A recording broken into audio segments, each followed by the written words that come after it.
Shalom semuanya, perkenalkan nama saya Lintang Duta Bramantia dengan NPM 2210631020 mahasiswa Unsika.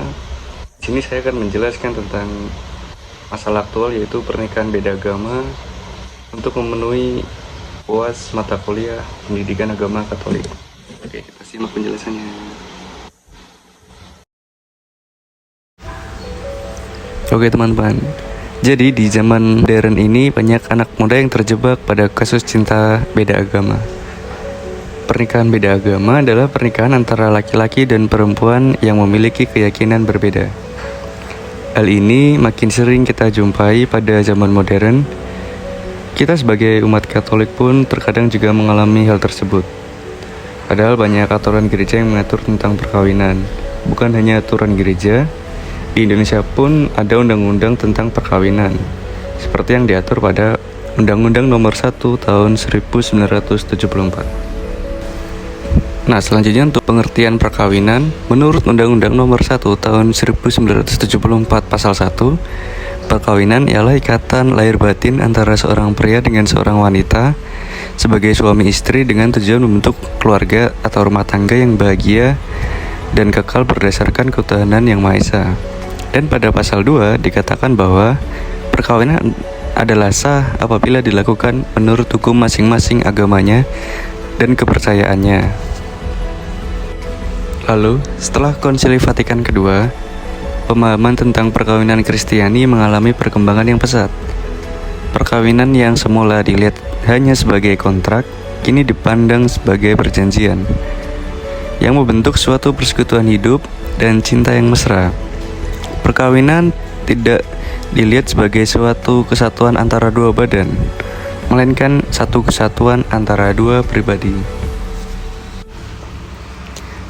Dalam perkawinan, tentu saja suami istri bersama-sama ingin mewujudkan ataupun menciptakan persekutuan hidup dan cinta kasih dalam semua aspek dan dimensinya, secara manusiawi dan religius.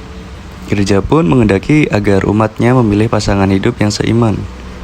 Hal ini berpengaruh pada cara mendidik anak, cara memandang kehidupan, ataupun memandang masalah dan pada kesejahteraan keluarganya.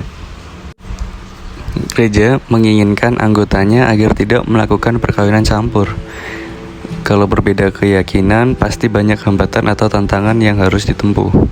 Contohnya seperti di agama Katolik itu hanya dapat menikah sekali sampai maut memisahkan, tidak bisa diceraikan. Seperti pada ayat Injil, demikianlah mereka bukan lagi dua melainkan satu.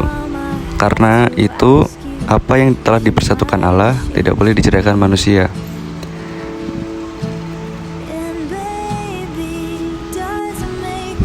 Namun, gereja juga memberikan izin atau dispensasi kepada mereka yang melakukan perkawinan beda agama, tentunya dengan syarat-syarat yang harus dilakukan. Contohnya seperti seorang yang beragama Katolik atau orang yang di pihak Katolik berjanji untuk berpegang teguh dan setia terhadap iman Katoliknya, dan berjanji akan mendidik dan membaptis anak secara Katolik. Nah, hal ini yang biasanya menjadi permasalahan. Mungkin mereka bisa berdiskusi terlebih dahulu tentang hal-hal seperti ini sebelum melakukan perkawinan.